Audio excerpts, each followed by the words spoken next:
సిరిసిల్ల ఘటన పూర్తిగా ప్రభుత్వ వైఫల్యం. దాన్ని కప్పిపుచ్చుకునేందుకే బీఆర్ఎస్ ని టార్గెట్ చేస్తారంటూ తీవ్ర స్థాయిలో కాంగ్రెస్ పార్టీపై రేవంత్ రెడ్డిపై ఫైర్ అవుతున్నారు కేటీఆర్. ప్రస్తుతం ఆయన మాట్లాడుతున్నారు, లైవ్ చూద్దాం.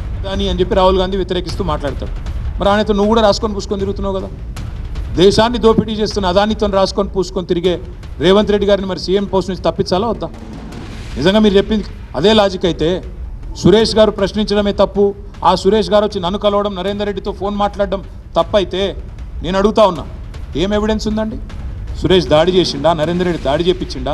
ఫోన్లో మాట్లాడటమే తప్ప మా నాయకుడు ఇంకో నాయకుడితో.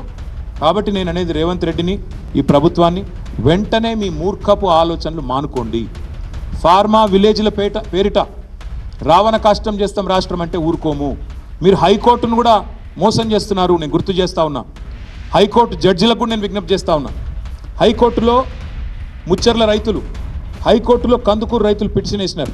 మా భూములు ఫార్మాకు వాడుతున్నారా, దేనికి వాడుతున్నారో ప్రభుత్వం చెప్పాలంటే హైకోర్టులోనేమో ఫార్మా సిటీ ఉన్నది అని చెప్తారు. బయటనేమో ముఖ్యమంత్రి గారు అట్టహాసంగా ఒకరోజు ఫ్యూచర్ సిటీ అంటాడు, ఇంకో రోజు ఫోర్త్ సిటీ అంటాడు, ఇంకో రోజు ఏఐ సిటీ అంటాడు, ఇంకో రోజు స్కిల్ యూనివర్సిటీ అంటాడు. ఎక్కడ పెడుతున్నావా ఇవన్నీ అంటే 1 ఇంచు భూమి సేకరించిన అదనంగా ఎక్కడన్నా? గతంలో ఫార్మాసిటీ కోసం సేకరించిన భూముల్లోనే కదా ఇవన్నీ పెడతానంటుంది. మరి ఫార్మాసిటీ కోసం సేకరించిన భూములు కండిషనల్ ల్యాండ్ అక్విజిషన్. అది రంగారావు గారి భూమి ఉందనుకోండి, ఆ రంగన్నకు నోటీస్ వస్తుంది, ఏమని? ఇగో మీ భూమిని మేము ఫార్మాసిటీ కోసం తీసుకుంటున్నామని వస్తుంది. ఫార్మాసిటీ కోసం కాకుండా ఇంకా దేనికి మళ్ళీ ఇచ్చినా అది వెంటనే రద్దు అవుతుంది, వెంటనే నల్ అండ్ వాయిడ్ అవుతుంది ఆ ల్యాండ్ అక్విజిషను యాక్ట్ ప్రకారము. ఇదే మాట మేము అడిగితే అసెంబ్లీలో కూడా అడిగాం. లేదు లేదు లేదు, మీరు చాలా తెలివిగా ప్రజల్ని తప్పుదోవ పట్టించే ప్రయత్నం చేస్తున్నారన్నారు. ఇవాళ తప్పుదోవ పట్టిస్తుంది ఎవరు? తప్పుడు పనులు చేస్తుంది ఎవరు? తప్పుడు కూతలు కూస్తున్నది ఎవరు? ఆ ఫార్మాసిటీ కోసం సేకరించిన భూముల్లో ఫోర్త్ సిటీ పేరిట రియల్ ఎస్టేట్ దందా చేస్తున్నాడు ఎవడు?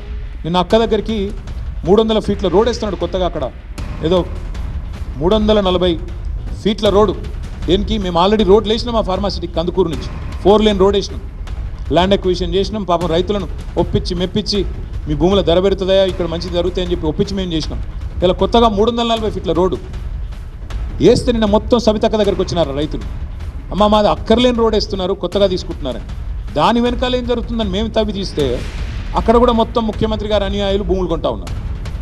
ఎందుకంటే వాళ్ళకి ముందే తెలుసు రోడ్ ఎటుకెళ్ళి పోతుంది, ఇన్సైడర్ ట్రేడింగ్. ఇది జరుగుతున్న దందా. అందుకే నేను కొడంగల్ రైతులకు నేను విజ్ఞప్తి చేస్తూ ఉన్నా, ఎక్కడి నుంచో కాదు, ఈ ముఖ్యమంత్రి భాగోతం పట్టాల్సిన పని, భరతం పట్టాల్సిన పని, భాగోతాన్ని బయట పెట్టాల్సిన బాధ్యత కొడంగల్ నుంచే మొదలు పెడదాం. అవసరమైతే మా పార్టీ తరఫున మేమందరం కూడా కొడంగల్కి వస్తాం, తప్పకుండా ఆ రైతులకు అండగా నిలబడతామని చెప్పి కూడా తెలియజేస్తా ఉన్నాం. ఇవాళ మా నరేందర్ రెడ్డి గారిని అక్రమంగా కిడ్నాప్ చేశారు.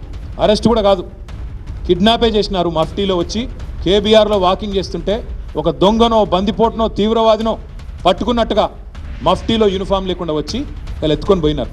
నేను అడుగుతా ఉన్నా, ఆయన భార్యకు సమాధానం చెప్పండి, కొడంగల్ రైతులకు సమాధానం చెప్పండి.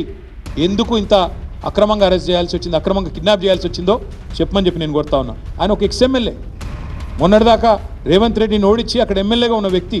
ఆయన టెర్రరిస్టా? ఏంది ఆపరేషన్ సడన్గా వచ్చి పొద్దున 6 గంటలకు వచ్చి ఎత్తుకపోవడం? అందుకే నేను చేసే విజ్ఞప్తి కొడంగల్ రైతులకు, భయపడకండి, మీ పక్షాన మేముంటాం. మీరు కోర్టుల్లో తప్పకుండా కొట్లాడతాం. న్యాయస్థానాల మీద మాకు విశ్వాసం ఉంది, న్యాయస్థానాల మీద మాకు విశ్వాసం ఉంది. కోర్టులో తప్పకుండా ఈ దుర్మార్గాన్ని ప్రశ్నిస్తాం. ఇప్పటికైనా ముఖ్యమంత్రి గారు కూడా వెంటనే ఈ ఆలోచన, మూర్ఖపు ఆలోచన మానుకోవాలని చెప్పి కూడా విజ్ఞప్తి చేస్తూ ఉన్నాం. నిన్న మొన్న జరిగిన విషయంలో కూడా ఖచ్చితంగా ప్రభుత్వం వివరణ ఇవ్వాలి, సంజాయిషి ఇవ్వాలని, బేషరతుగా ఆ 16 మంది రైతులను వెంటనే విడుదల చేయాలి. పట్నం నరేందర్ రెడ్డిని విడుదల చేయాలి. పొద్దున వీడియో చూసినాం ఆ రైతులది, వాళ్ళు నడవలేకపోతున్నారు. ఖచ్చితంగా పోలీసు వాళ్ళు వాళ్ళని కొట్టారు. మెడికో లీగల్ పరీక్షలు వెంటనే చేయాలి. నేను మేజిస్ట్రేట్ గారిని కూడా కోరుతా ఉన్నా, దయచేసి మీరు ఆదేశించండి. వాళ్ళని రిమాండ్కి పంపే ముందే, వాళ్ళని మళ్ళీ తిరిగి జైలుకి పంపే ముందే వాళ్ళకి ఎక్కడెక్కడ వాళ్ళ శరీరం మీద దెబ్బలు ఉన్నాయో వెంటనే మెడికల్ ఎగ్జామినేషన్ చేయించాలి. వెంటనే మాకు ప్రభుత్వ వైద్యుల మీద నమ్మకం లేదు, ప్రభుత్వ వ్యవస్థ మీద నమ్మకం లేదు. ప్రైవేట్ వాళ్ళని పంపించండి, థర్డ్ పార్టీని పంపించండి, మేజిస్ట్రేట్ గారి చాయిస్.